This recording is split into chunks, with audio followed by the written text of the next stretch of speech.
welcome everybody here tonight. Thank you for coming out on this cold, wintry day.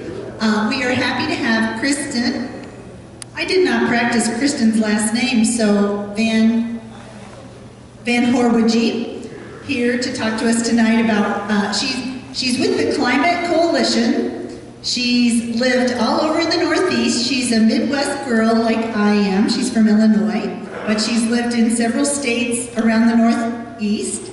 And now in Rochester, she works for Sustainable Homes. I don't know whether you work for, she'll tell you what she does, but she's with the Climate Coalition, and she's going to talk to us about sustainable homes tonight. Okay, please welcome Kristen Van Hooreweghe. Okay, thank you. And we're gonna, please welcome her.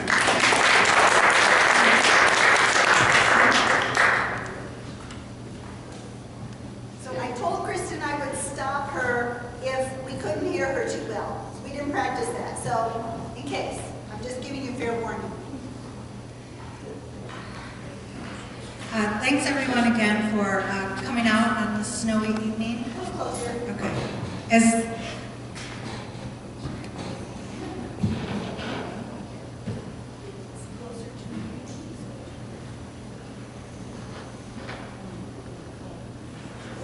Great, what's that? Okay. Thank you. Great. Better? Okay. Thanks, Jill.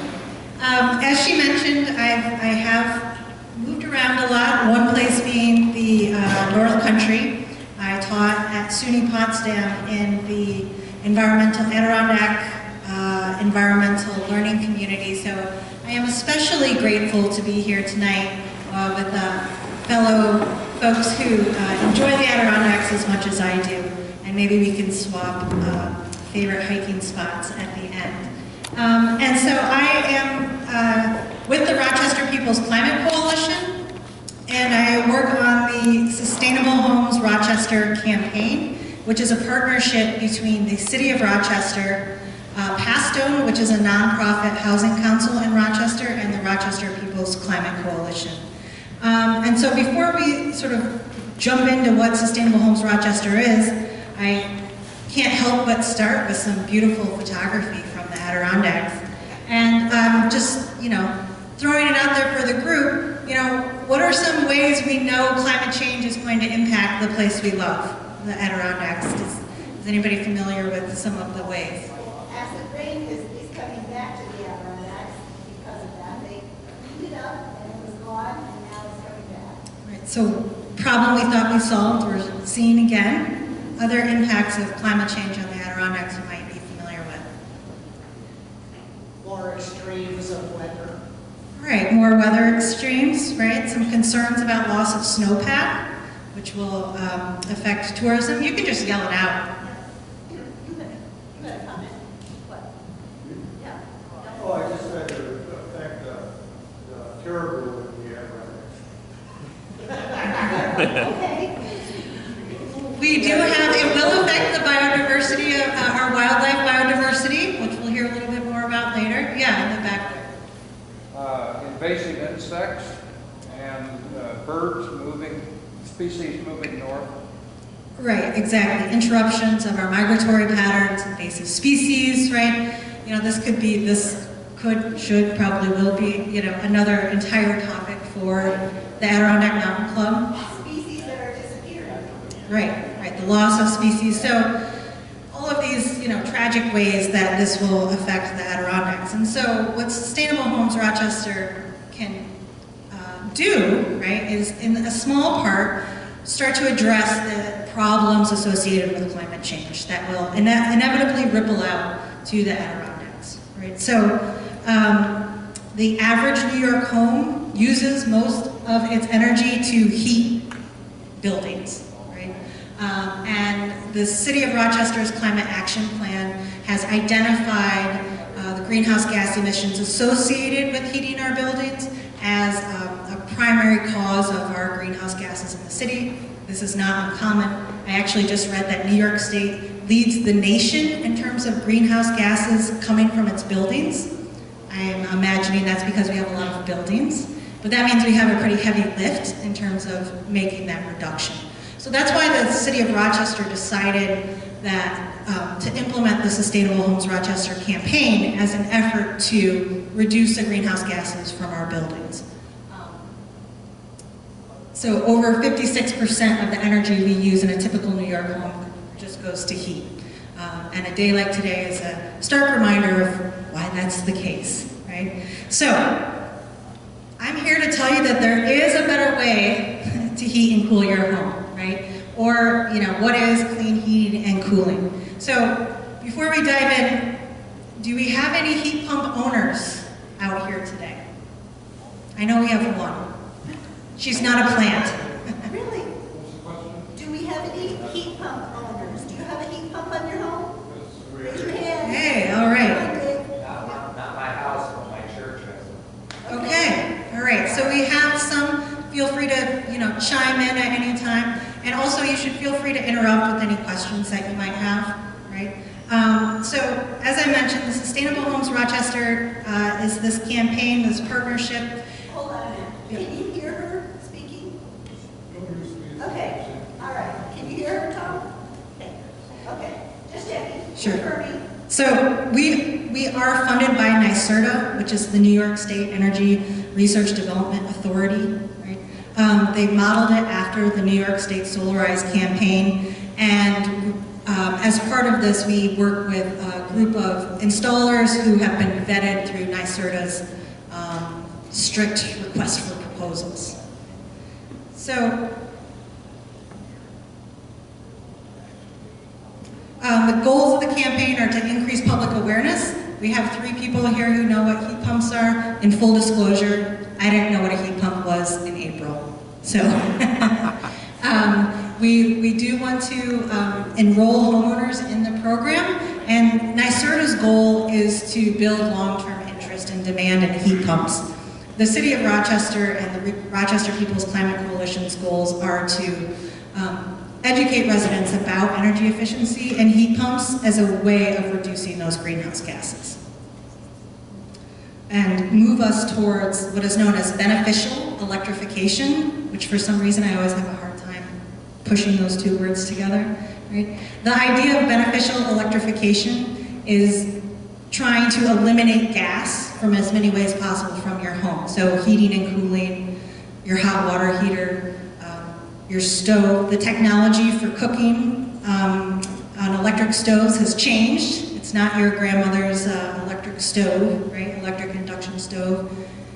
An ideal would be, to electrify your cars, your clothes dryers, all of these various steps to, as Rochester People's Climate Coalition calls it, go all electric. And so heat pumps, clean heating and cooling technologies is actually, as you saw from the pie graph, one of the biggest ways you can eliminate gas use from your home. So the big question is what does this mean in terms of energy usage and energy costs? And it really depends on the type of fuel you're currently using to heat your home. So we'll see the biggest savings for those who have electric baseboard resistance. And this is why we call it beneficial electrification. So a lot of the electrical heating devices and appliances, space heaters, things like that, which are inefficient, are not the type of electrification we are looking for. Right? So we want to use technological advances to promote beneficial electrification. You'll also see significant savings if you're using heating oil or propane. And we do still have a surprising number of people using fuel oil in the City of Rochester. Do we have any fuel oil heaters here? As somebody who paid about $700 a month in fuel oil in Vermont, I'd be happy to switch off of fuel oil.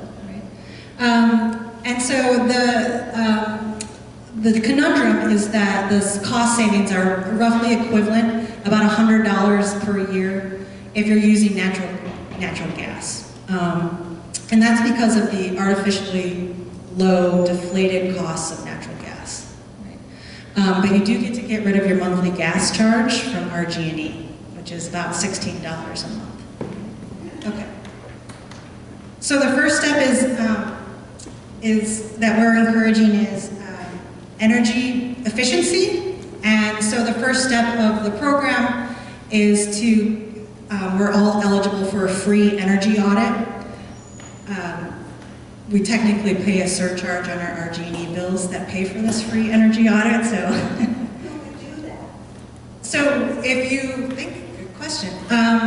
One of the benefits of enrolling in the Sustainable Homes Rochester program is that we would pair you with one of our vetted installers who then would come and do the energy assessment for you. And then another benefit would be is if you get this report and you have no idea what it says, because how many of us really sit around and read energy audits? I don't even do that. Is you can call us up and we'll, our technical expert will advise you as to what, what the report tells you, what are they think the most bang for your buck in terms of the suggestions that are being made. Okay. So the benefits of weatherization, this is an important point that I want to emphasize, because even if you might not heat pump ready, right, or it's not something, you just got a relatively new furnace or something like that, energy efficiency in and of itself is significant in reducing greenhouse gas emissions. Roughly, statewide estimates are you can save roughly 20% in terms of energy usage and costs. So it's a significant way to reduce your greenhouse gases and to make your home more comfortable. I'm always surprised at the number of people who say after they've had insulation work done, the reduction from noise. I'm also doing some research for another project, and it has significant health benefits in terms of indoor air quality and can really help to reduce the triggering of asthma attacks and particularly those who are susceptible to heart disease. So who knew energy efficiency?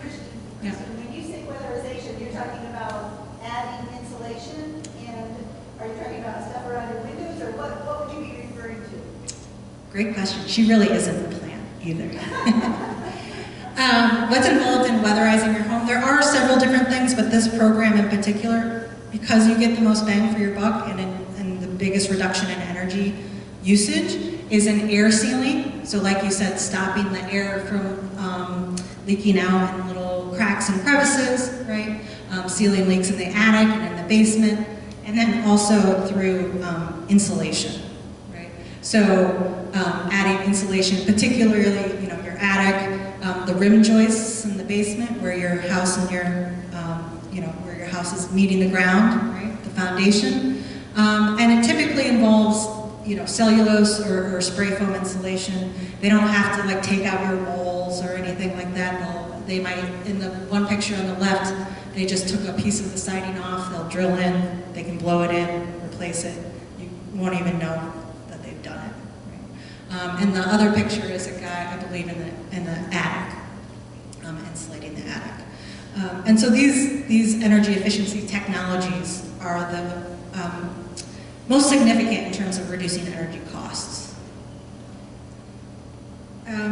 So there are actually some subsidies available from NYSERDA for energy efficiency work, depending on your income.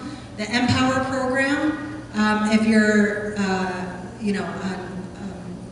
meet the income requirements, they will pay for all qualified insulation work, energy efficiency work. And that includes things like, even if you have an old refrigerator that's energy inefficient, they will pay to replace your refrigerator. And then assisted home performance, again, depending on the income requirements, and we have this information over here, will pay 50% of all qualified costs up to $4,000. So some subsidies that could help with energy efficiency work. So like I said, even if you're not heat pump, you don't see that in your near future, this is a really important first step. It's also really important to make sure that you're getting the most out of your heat pump if you do go on to install a heat pump. Could you explain how heat pump works? So if people don't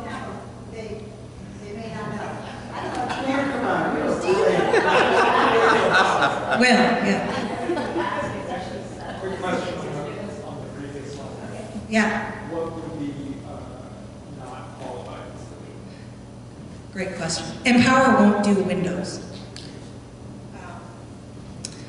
Yeah, Empower won't do windows and Empower won't do doors. Right? In part because they don't reduce energy usage as much as something like insulating your attic or your rim joists do. And in part because then you get into a lot of things with aesthetics and things like that. So they won't cover certain things like that. Homes made from all different materials be excluded? Great question. I know that stucco presents a particular challenge.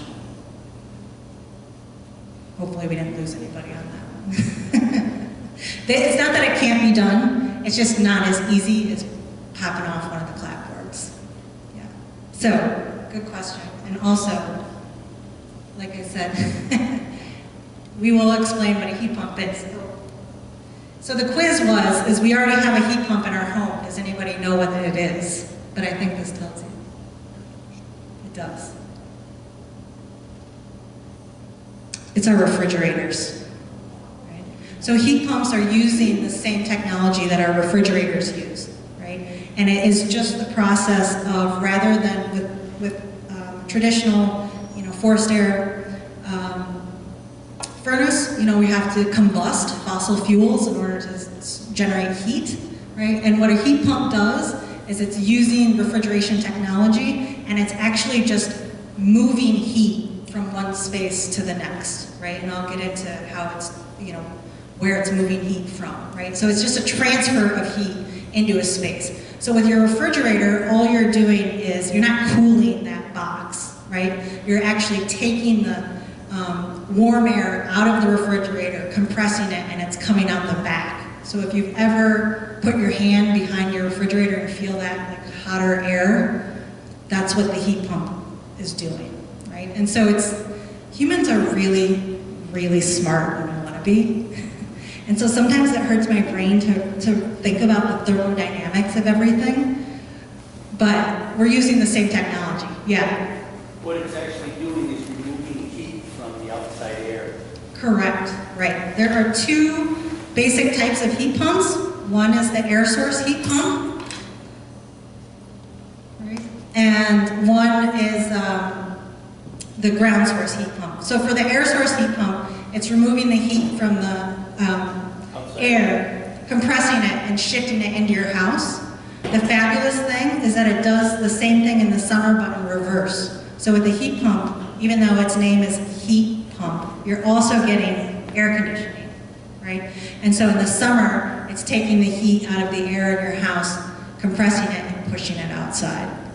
So the ground source heat pump is doing the same thing, only it's using the air in the ground. It's also known as geothermal, which some of you may have heard of before. And the reason geothermal is good is because the temperature below ground is a much more steady state, 55 degrees, than it is, like on a day like today. We can't really complain about a day like today, it's really only in the 20s, but it doesn't have to do as much work, right? So, heat pumps, air source heat pumps are roughly 250% more efficient, right, than your traditional furnaces. The geothermal ones are up to 500% more efficient, and we could talk about that. They are, as I mentioned, good for improving indoor air quality, because they are, one, you're not combusting fossil fuels in your house, and two, you're also, the filtration process is much more significant than it is with a traditional gas furnace. And so again, if you have somebody who's concerned about allergens, asthma, they are much more better in terms of indoor air quality. And they're very comfortable, right? Unlike a forced air furnace that, will surge on and off, right? It's like even Steven, steady Eddie, right? They just want you to set it and forget it. So you just set your temperature at your preferred climate, whatever your individual things might be, and then you just leave it, yeah. So is there blowing air? There's fans. right? And the fans, we actually don't have a good picture of that here, which I'll add to the slide, but I have one over here I can show you. There is a fan that will help to move the air throughout, right? I think I told you all of this, right? This one, there are different types of air source heat pumps. So if you have, say, for example, a boiler system with radiators, right? You can still get an air source heat pump through a system called a ductless mini split, which is basically just a way of saying, you know, you have an outdoor unit, it's kind of hard to point, an outdoor unit here, and then you'll have like individual heads, as they're called, in different zones in your house, right? So if you have a boiler system, you know, you could still put in an air source heat pump, right? One of the biggest features of our campaign is to educate people that they do work in cold climates, right? So, like, yeah. No, go ahead. Well, it's in Home Depot, but it's those things that you have a little bit, now that I see that picture, now I know what you're talking about. And I asked the guy about it, he said, well, you still, in this climate, you still have to have your forced air heater, because if it was low enough temperature, it wouldn't work. Yeah, that's actually inaccurate. So, basically, they're guaranteed to function on their own without any sort of backup at least negative 13 degrees Fahrenheit. If it drops below that, like in our polar vortex, which everybody likes to point out, right, whenever we talk about heat pumps, there is an electric backup, right? The difference is they become, their shortcoming for the air source heat pump is they become, so they're 250% more efficient than a regular furnace. They go down in terms of their efficiency with cold weather, right? And this is something like, and this is no disrespect to the person at the hardware store or even some of installers, this is particularly cold climate heat pumps are relatively new in technology, and so a lot of people don't know about it, which is why NYSERDA is spending the money to send us out here today, right? And so they do work. They will reduce some in efficiency, right? But you will not be without heat unless the power goes out and then we're all without heat, right? Yeah. At what point does the efficiency drop way low? Good question. Full performance is down to the 20s, meaning you'll get that 250% efficiency down through the 20s, and it does reduce after that. Yeah. The mini splits will give you full capacity even at -13. They will give you full capacity, but they won't be as efficient. No, you're wrong. Okay. Sure. Go ahead. At -13, they have 100% capacity. Okay. Mini splits, not on a regular heat pump that you'll have in your house. That one drops off starting around 20 degrees. The centrally ducted? Yes. Okay. But the mini splits are, they call hyperheats, and they're 100% capacity. So if you buy a 2-ton unit, it has 2 tons of capacity even at -13. Getting below -13, you're going to drop off. Great. Good to know. I was going to preface this whole thing by saying there will be some questions that I don't know fully the answers to. And so this is not another plant in the audience, but... Actually, I am. Oh, okay. All right. I'm in the industry, so. Okay. There we go. And so there are subsidies for air source heat pumps and ground source heat pumps, which we'll discuss. I'm just going to skip. This is the system the gentleman is referring to. You can also get a centrally ducted system which hooks into your home's ductwork. And then the ground source heat pumps, like I said, it works the same way. It's just using the ground as a sink, right? And also to extract the heat. And for the ground source heat pump, you can have a variety of, you can plug into, you know, your baseboards, your ductwork, right? So you can plug into different, various systems, right? This is kind of the gold standard in terms of efficiency for heat pumps, right? And so here, most individuals in the city of Rochester don't have enough land to do the horizontal drilling that's on the left. right? Instead, they'll use a vertical drilling system it doesn't have to be a particularly big space, right, to put in a geothermal system with vertical drilling. So I have a colleague who has a lot that's 41 feet wide by 80 feet deep, and he's getting geothermal. And most of that's house, and he's getting geothermal installed. So for the sake of time, I'm just moving through pretty quickly, right? Oops, and going the wrong way. There's also heat pump hot water heaters that uses the heat pump technology to heat your hot water, and it will actually pull the heat out of the air that's in your basement, right? And can use that to then heat your hot water heater. And it has backup for meeting high demand in case you have a house full of people home for the holidays and you're worried about hot water. So operating costs, this is a rough estimate, right? You can see that the winner, I don't know why we have it at the bottom, it should probably be at the top, is the ground source heat pump. Roughly operating cost per year is about $642, right? If you compare that to somebody using electric resistance, $2,200, it's a significant savings, right? You can see there's not much in terms of operating cost difference between the air source heat pump and the natural gas. Yeah? Give you more problems. Your natural gas price, what is that based on efficiency of the gas furnace? Right, exactly. Is that 70% furnace or 90%? Right. I'm assuming that NYSERDA is going to give us the estimate based on the more efficient furnace, right? The one thing to consider is as gas prices increase, either due to a carbon tax or just the rising cost of gas as we start to address climate change, that's something that would need to be considered. And also considering that this also is oftentimes more efficient than the different air conditioning units that you might be plugging into your windows. Okay. So some cost comparisons. Again, this varies significantly depending on your house, the type of house you have, the work that you might need done to get your house heat pump ready.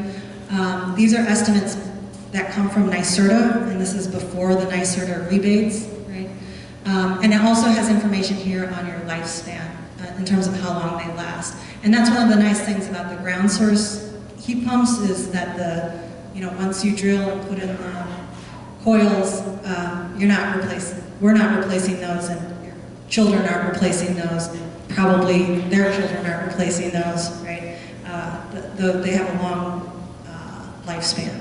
Right? So, and this is all before the NYSERDA rebates. And actually RG&E recently announced rebates as well. You can't combine the two though. One or the other. They told us you could. That you could stack them. Maybe they're doing that residentially, you can't do it commercially. There is a difference in the commercial program, yeah. In the residential, and RG&E is only providing incentives for the heat pump hot water heater and the ductless mini splits. They're not doing the centrally ducted systems. So the NYSERDA rebate is $1,000 a ton for an air source heat pump. Typical house is between 3 and 4 tons, right? It's $1,500 a ton for the ground source heat pump with a 30% tax credit. RG&E is $450 for an air source heat pump plus additional if you add additional heads, right? And they also have some incentives for the heat pump hot water heater. And then, as a partner with Passstone, for those who are income eligible, we also have grants available for the various types of technologies. This is an incentive to put one in? Correct. So it's a one-time It's, to purchase? yes, it's supposed to help offset the initial investment costs. Right? Yeah. And so, you know, we put in some sample jobs that Pastone has seen. And so, you know, you might get the original quote for a system at $12,000 with your NYSERDA rebates and your RG&E rebates. It brings your cost down to something equivalent to like if you were going to replace your HVAC system. So if you needed to replace your air conditioner and you had an older furnace as a package, you'd be about comparable, right? You're not quite as comparable. Oh, this one is for those who would qualify for subsidies and grants through Pastone. So, you know, Empower would cover the full installation costs. You know, and this is with both a heat pump and a heat pump hot water heater. And so you have the NYSERDA rebates, the RG&E rebates, the Pastone grants, and it brings down, you know, you can see it brings down the unit to an entire HVAC system for $4,000.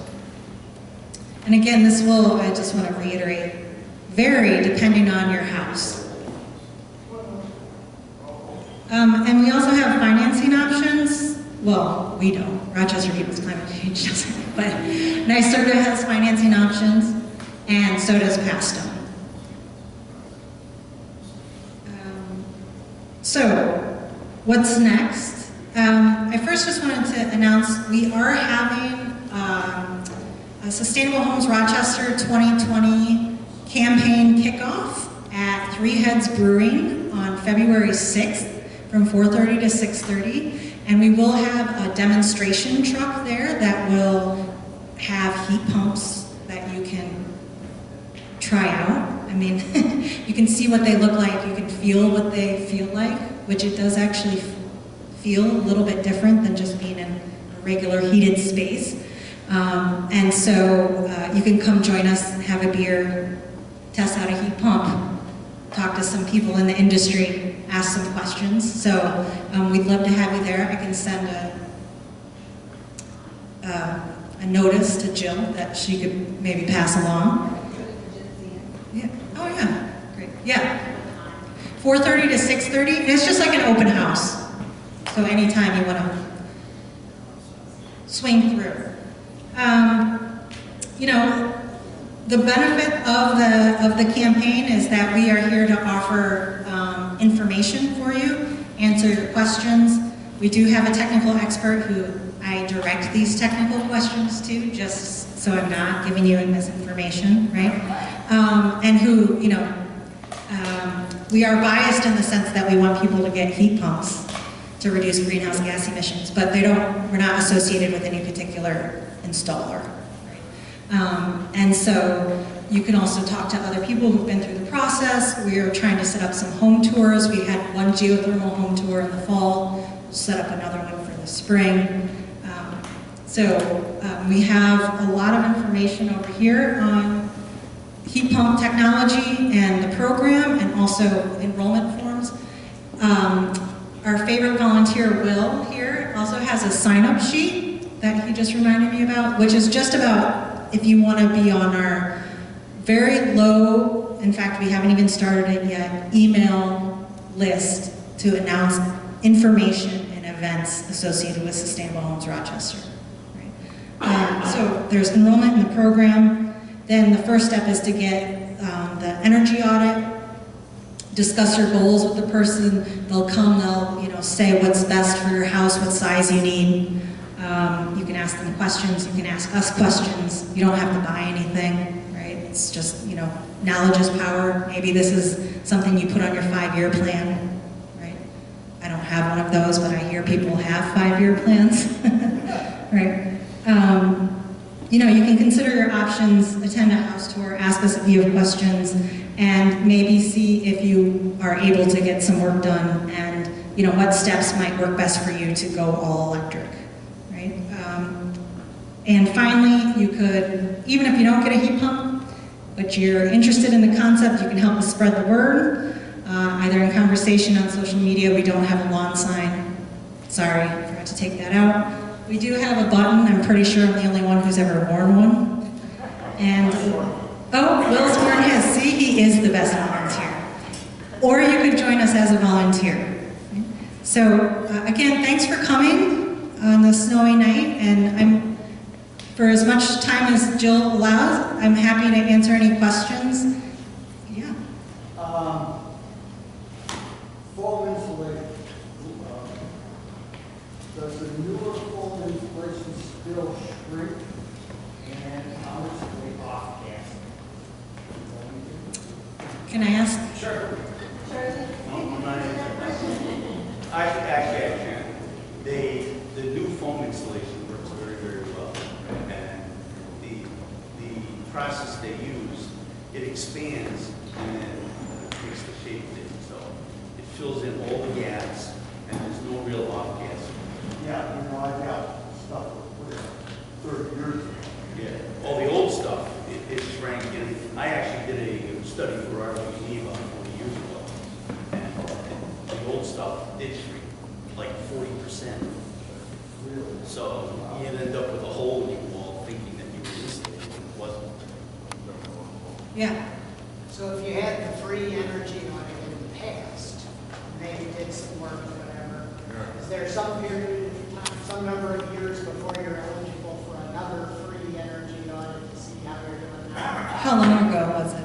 I don't know. Then you're probably eligible. Yeah, I think it's 2 years, if I remember. And I think that from what I've heard, word on the street, is their record keeping about that hasn't in the past been super precise. So I think you'd be good. Yeah. In the energy audit, do you have to have insulation? I've been in the airport in Tommy, airport, I think don't have adequate insulation. Airport electrical, and qualified to heat. That's a good, so I think that's because of because of their contract with NIPA, right? I believe, in terms of this program, you can do whatever you want. I certainly Well, Depends on how old the house is. Any house that was made, I mean, any house that was built within the last 40 years should qualify. The older ones, if you don't have enough insulation, the audit's going to come in and say, hey, you need to put more insulation in. but you don't have to, well, they're kind of changing the rules a little bit. But right now, you can get the audit, ignore it, and get a heat pump. I wouldn't recommend it, but you could. And it's not best practice. That's outside the same thing. Right, it's outside of, that's right, because it's RG&E. Right. Well, we have a geothermal install, and a guy didn't do it. I said, oh, how was your insulation work? And he said, I didn't have any done. I said, oh, don't tell me about that. But he was bragging about how low his electric bills were. Brendan, yeah. Yeah, yeah. I worked in the Pittsburgh Middle School when they first, the new one that they built, and they did the geothermal. They were told they didn't need insulation, but the first year from the library was 32 degrees. They were in. Yeah, and that's why the first step is really emphasizing that energy efficiency work. That's probably the number one thing that you can do to improve your house is to put insulation. Yeah. It'll be warmer in the winter and cooler in Cooler in the the summer. summer. It's like and it improves indoor air quality. It's like a win-win-win. Anything else? So, like I said, we have plenty of information here. Will has email sign up, but we have enrollment forms if you want to enroll in the program. I'd be happy to answer any questions as we shift around or after our fabulous loon presentation, which I'm pretty excited about. And I do thank you again for coming out and taking the time to listen. And yeah, thanks.